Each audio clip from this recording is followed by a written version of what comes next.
The mining colony on Arcturus 6 had stood for barely 3 cycles before the quake hit. Ira felt it first in her bones, that deep, visceral rumbling that spoke of tectonic fury, and then the world became noise and dust and terror.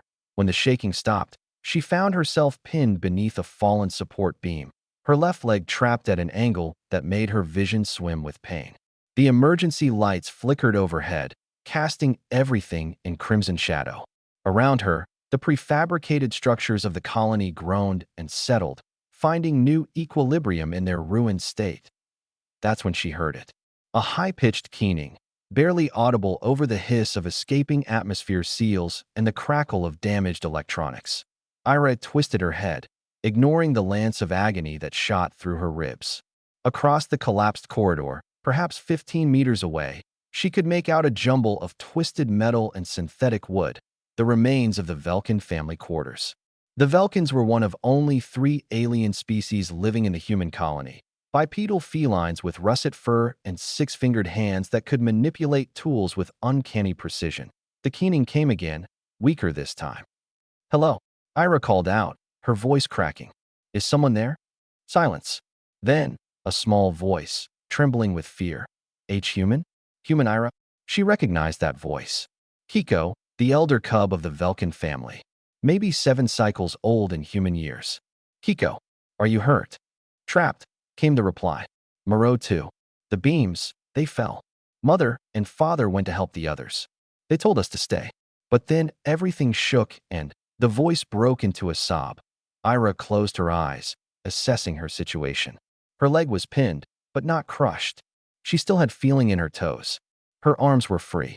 Around her lay scattered tools from the maintenance bay she'd been working in when the quake struck. A plasma cutter, its charge indicator showing 40%. A pry bar. Magnetic clamps. An emergency oxygen canister. "Kiko, listen to me," Iris said, forcing calm into her voice. "I'm going to get us out of here. But I need you to be brave. Can you do that?" A pause. Then, "Yes." "Good. Now tell me, can you see any light where you are?" "A little. From the cracks." "Can you move at all?" "My arms." "Moreau is next to me. He's scared. He won't stop shaking." Ira's heart clenched. Moreau was younger, perhaps 4 cycles. Just a kitten, really. She'd seen him playing in the colony common area, chasing holographic butterflies while his parents worked. Velkins were proud people, fiercely independent, but they'd been nothing but kind to her. They'd even invited her to their naming ceremony last month, a rare honor for an outsider. She couldn't let them die here. Ira reached for the plasma cutter, testing its weight in her hand. The beam across her leg was reinforced durasteel, designed to hold up against the harsh Arcturon winds. But every material had a weakness. She just needed to find it. "Kiko, I'm going to make some noise," she called out. "Don't be afraid. I'm cutting myself free." The plasma cutter hummed to life, its blue-white flame casting dancing shadows. Ira positioned it against the beam, angling for the stress point where the metal had already begun to buckle. The smell of scorched metal filled her nostrils. Sweat poured down her face. Her hands trembled from pain and exertion, but she didn't stop. Centimeter by centimeter, the cut deepened that it took 20 minutes that felt like hours. When the beam finally gave way with a metallic shriek, Ira nearly passed out from the rush of blood returning to her leg. She bit down on her sleeve, muffling her scream, and forced herself to move. Standing was agony. Walking was worse. But she moved anyway, dragging herself across the rubble-strewn corridor toward the collapsed quarters. Up close, the damage looked even worse. The entire ceiling had caved in, creating a pyramid of debris that looked ready to collapse further at the slightest disturbance. "Kiko, I'm here now. I'm going to get you out." "Ira." The relief in the cub's voice nearly broke her. "I can hear you. You're close." She began to dig. Not frantically. That would only cause more collapses, but methodically, testing each piece before moving it, using the pry bar to lever away larger chunks. The magnetic clamps helped secure unstable sections. Dust filled the air, coating her lungs, but she worked through it. "Talk to me, Kiko," she said between efforts. "Keep talking so I know where you are." "Okay. Mother says humans are strange because they persist. She says you don't know when to stop trying, even when something is impossible." Ira laughed. a harsh sound that turned into a cough. Your mother is very wise. Father says it's because you're stubborn. He says humans will dig through a mountain with their bare hands if they think someone needs help on the other side. Also accurate. Ira grunted, heaving aside a section of wall panel. Is that why you're helping us? Because you're human? The question stopped Ira cold for a moment. She thought about all the easy answers. Because it's right. Because you're children. Because your parents would do the same. But the truth was simpler and more complex at once. I'm helping you because I can, she said finally. And because no one should die alone and afraid. A new sound reached her ears, a faint whimpering. Moreau, the younger cub. She was close now. Ira redoubled her efforts.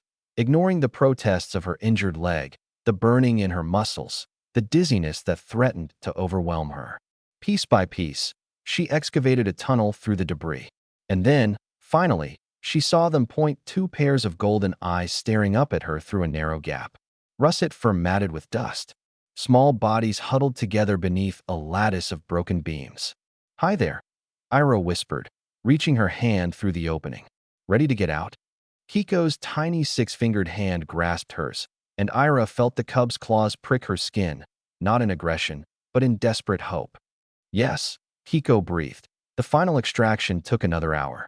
Ira had to carefully widen the gap, then coax the cubs through one at a time. Moreau came first, trembling so hard his whole body shook, but he followed Ira's instructions precisely. Then Kiko, braver now, helped push her little brother through before squirming out herself. When they were finally free, both cubs threw themselves at Ira, wrapping their arms around her and purring. That deep, resonant sound that Velkans made when they felt safe. Ira held them close, her own body shaking now with relief and exhaustion, and waited for the rescue team she could hear in the distance. Later, when the Velkan parents found them, when the tears and gratitude and explanations had all been shared, Kiko's mother would pull Ira aside. You could have died, she said softly, her whiskers twitching. The structure could have collapsed completely. Ira shrugged, wincing at the pain in her ribs. Maybe, but I'm human. We don't really think about the could-haves when someone needs help. The Velkan studied her for a long moment, those golden eyes seeing deep. Then she placed her hand over Ira's heart, a Velkan gesture of profound respect. Now I understand, she said, why humans are so dangerous to leave behind. You carry hope like a weapon and wield kindness like a shield. The galaxy has never seen anything quite like you. Ira smiled, glancing over at where Kiko and Moreau were being checked by medics, still holding hands. We just dig, she said simply, until we find each other.